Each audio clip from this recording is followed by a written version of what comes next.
Hello everyone, myself Ketan Bhavsar, Assistant Professor in LJ Engineering College, Ahmedabad in VLSI Design. Today we move on chapter number 3, it's a MOS transistor, and today's topic, what is MOS transistors and the structure of MOSFET or MOS structure. In previous session we discussed about the Anvil technology or Anvil CMOS technology, that how we can design a Anvil CMOS technology. With help of the Anvil CMOS you can design a CMOS, or we can work on the combination of PMOS and NMOS structure, and with help of the combination of the PMOS and NMOS we can design a CMOS. So we also done NMOS fabrication and PMOS fabrication with help of a MOS technology or fabrication technology. And also we work on the design rule based concept, lithography process. So these are the certain methods and technique that we already done in chapter number 2.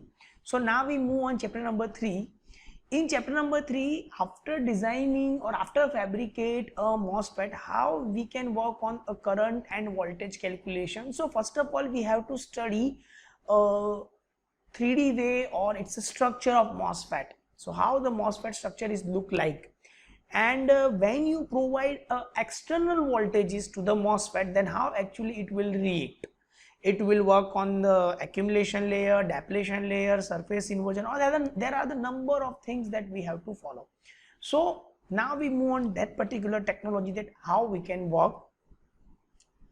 Now it's a MOS technology. As you can already see in this technology, we already done this in chapter number 2, that we design the CMOS technology. As you can see, we work on the Anvil. We are taking the P type of substrate. Here we diffuse the P plus impurity. After that we diffuse the N plus impurities, and after the impurities we follow the certain processes, like before that we take a substrate. After that we put SiO2 layer, that polysilicon layer. Then again we put SiO2 layer, then we put UV lights to removing or creating the windowing method. Then on high diffusion and pressure we implant impurities like P plus, like you can see it's a P plus and N plus, like this. And after that we make a polysilicon etching process, make a contact connections, aluminum connections, and finally we are getting this type of the figures, as you can see.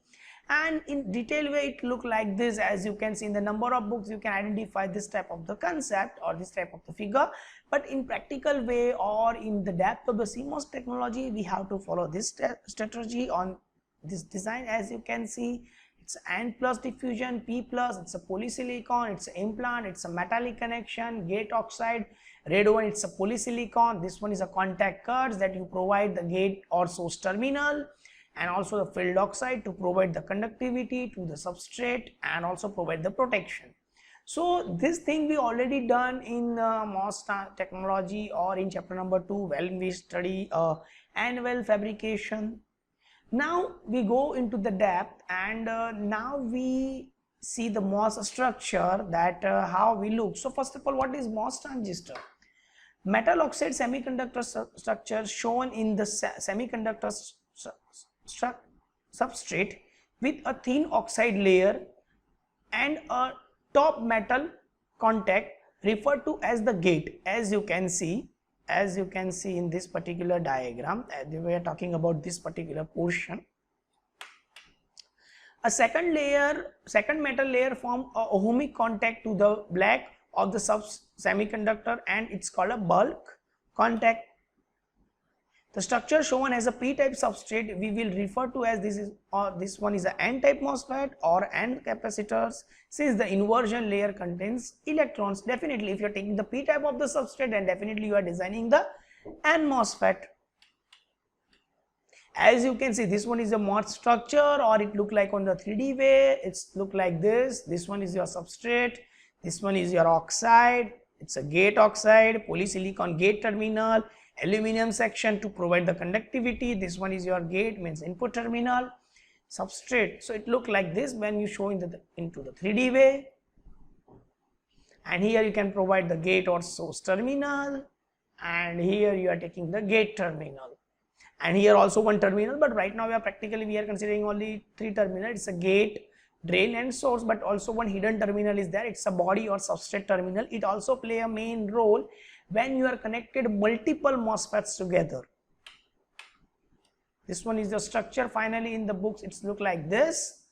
As you can see, this one is a particular P type of substrate, so we are taking the NMOS. This one is your source terminal, drain terminal, the voltage between VDS means drain to source, the voltage VGS from gate to source, metal electrodes, metal oxide insulator, N type of channel, depletion layer. So these are the actual MOSFET structure, means we have to apply the inputs on VGS and VDS, and we have to check the different types of effect which produce inside a MOSFET. So now we go into the depth, and also we are considering that how you can see the different types of effect produced after applying the external voltage, and it's called as an external bias effect. Now as you can see here, we are taking the 4 terminals. This one is a B terminal, source, gate and drain, and this one is your substrate means body terminal, as you can see, and this one is your drain current ID. As you can see, it's SiO2 layer, metal electron, metal oxide insulator and connections, as you can see. So now we work on the external voltages that we are providing on a particular MOSFET. As you can see, when you provide the external voltages to your MOSFET, then there are the 3 different types of operation, or we can say that circumstances or event produced inside the MOSFET. First, it's accumulation, depletion and surface inversion. See, in chapter number 2, what exactly we did? We exactly design a MOSFET structure. We work on the MOSFET, how the MOSFET is fabricated with help of the lithography process, with help of the impurities, with help of the high temperature and pressure, and then we design a simple MOSFET. And first of all, we design the NMOS and PMOS, and then we work on the combination of that two and design a CMOS. But now we are not apply the voltages to the terminal, because ultimately we only focus on the fabrication technology. But now after the fabrication of the chip, we have to study that what exactly the effect is produced when I am applying the voltages in terms of the gate voltage, drain voltage, source voltage, drain and source voltage, gate and source voltage. So what exactly effect is produced inside the MOSFET, that we can see in this particular topic. It's called as a MOSFET as an external bias or external bias voltages. So as you can see, there are the 3 effects: accumulation, depletion and surface inversion. Now it look like this in a particular diagram. Suppose this one is your substrate, and you can see when I applying the voltages, when I applying the voltages here, then there are some, you can see these are the positive number of holes. This one is electrons, this one is your holes, and electrons are go back. Here you can see that there are one inversion layer, it will be created. This one is a majority charge carrier of holes, and this one is your electrons. So now what exactly this situation is created? This one is for the accumulation, this one is for the depletion, and this one is for inversion. Now you can see, if you applied voltage Vg is less than Vfb, it's a basically flat beds concept, or we can also consider the gate to source voltages. Then because of the negative charge, it's less than threshold voltage, so positive electrons will attracted near the surfaces. As you can see, when Vg is less than Vfb, or we can say that when Vg is less than Vt, then the negative charge carrier is applied on the gate terminal, so holes are attracted near the surfaces. As you can see, it look like this. Now in the next situation, when we increase the gate voltages but it below the threshold voltage, so now what exactly happened? There is no established any connection, because your threshold, you cannot break a threshold, or you cannot go beyond a threshold voltage, so channel will not form. But ultimately what exactly you see, that the electrons near the surface, it goes near to a gate terminal, and electrons near the gate terminals is repelled back to the substrate or inside the substrate. So you can see here it's creating a positive charge near the terminal, and here you can see the negative charge near the substrate. So it creates a depletion region near the surface. Now if you increasing the gate voltages which is greater than a threshold voltage, now what exactly happen? If you increase your voltage greater than threshold voltage, now the channel will be formed, and because of the channel will be formed, there you can see the majority charge carrier, it's attracted near the gate terminals, and hole and electrons is repelled back, and here there is one region is created. That's why it's called as a inversion layer, and here you can see the depletion region is created. Why we call this one as an inversion layer? Because in the first situation you can see the negative charge near the gate terminal and positive charge on near the substrate, but after the inversion layer you can see the totally opposite operation. You can identify the gate near a positive charge and electrons near the substrate. So here you can see totally opposite operation as compared to the accumulation. So because of that reason it's called as a surface inversion or inversion process. So as you can see, it's a simple way you can identify if Vg is less than 0 volt, then holes are attracted. If Vg is greater than 0 volt, then what it's not break a threshold, but definitely it greater than 0, then holes are generally go back and it create one inversion layer.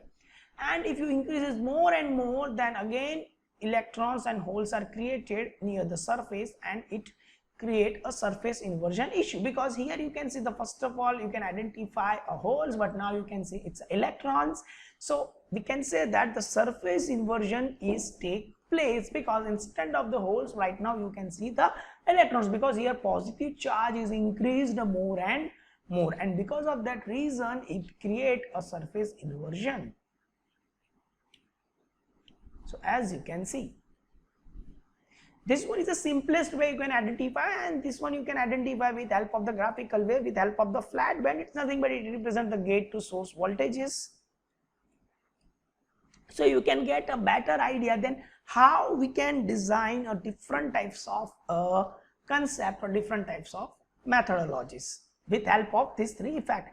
Because after onwards we have to study the different types of current and voltage calculation in terms of the threshold voltage, body bias effect, lambda base rules.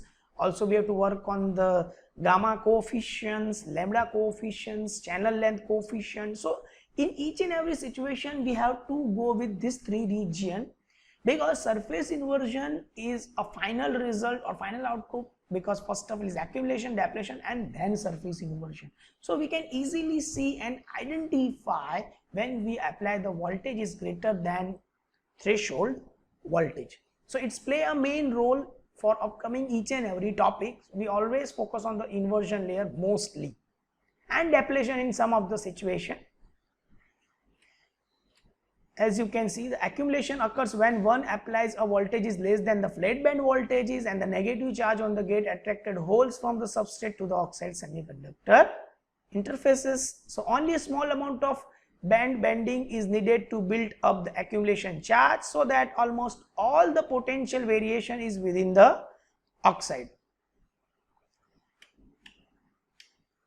As a more positive voltage than the flat band voltage is applied, a negative charge builds up in the semiconductor. So as we can see in the figure, so it attracts the positive charge near to the surfaces and it create one depletion region.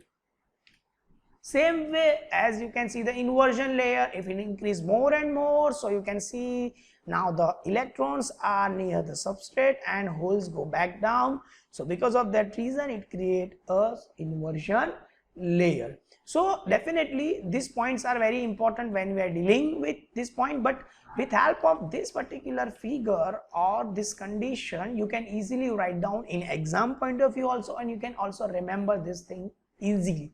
This figure you have to remember the positive, this one is a negative, so it's a surface inversion, and here you can see the electrons is created near the surface, so it's a depletion region. So it's very easy to understand what exactly the effect of external bias voltage is in MOSFET.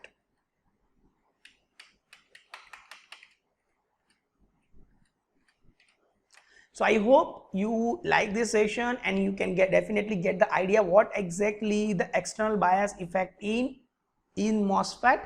And if you have any doubt, then you can contact me. So thank you very much. And the next session we are dealing with different types of effect.